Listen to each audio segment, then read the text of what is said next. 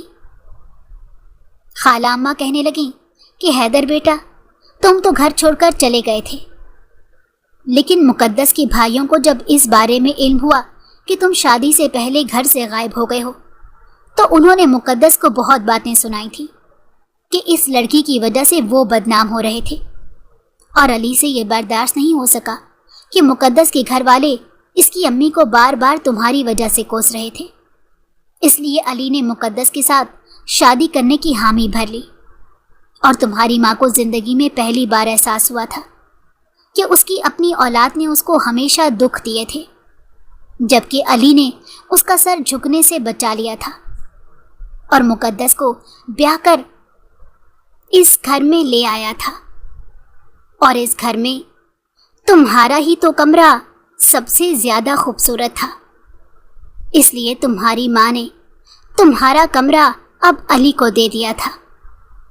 اور میں تو یہ سب سن کر حیران رہ گیا تھا کہ 2 ہفتوں میں کیا کچھ ہو گیا تھا۔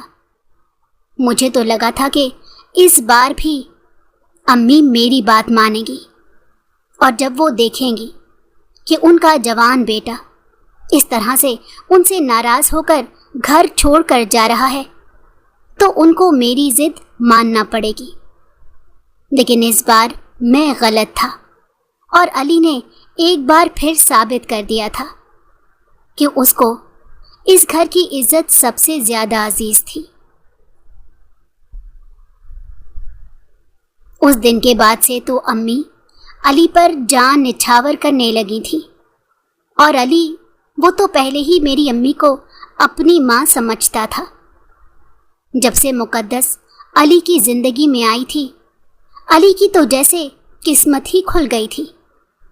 اس نے اپنا کاروبار شروع کر لیا تھا، جس میں اسے دن بدن ترقی ہی ملتی جا رہی تھی، اور مقدس تو دل و جان سے علی سے محبت کرتی تھی، جیسے موبائل پر وہ مجھ سے نہیں علی سے باتیں کرتی رہی ہو، جبکہ میری طرف تو دیکھنا بھی وہ گوارا نہیں کرتی تھی۔ میں حیران تھا کہ یہ وہی مقدس تھی جو مجھ سے بے انتہا محبت کے دعوے کرتی تھی، مگر آج میں سوچتا ہوں کہ دعوے تو میں نے بھی اس سے محبت کے بہت کیے تھے، لیکن اس کو دیکھتے ہی میں نے انکار کر دیا تھا کہ میں اس سے شادی نہیں کرنا چاہتا، تو اس کے دل میں بھی تو میرے بارے میں وہ سب باتیں ہی ہوں گی۔ اس دن کے بعد سے جس طرح کا سلوک امی کا علی کے ساتھ تھا، اب ویسا سلوک وہ میرے ساتھ کرتی تھی، جبکہ علی کے تو وہ وارے صدقے جاتی نہ تھکتی تھی۔ مقدس کے علی کے زندگی میں داخل ہونے کے بعد سے تو جیسے علی کا بزنس آسمان کو چھونے لگا تھا۔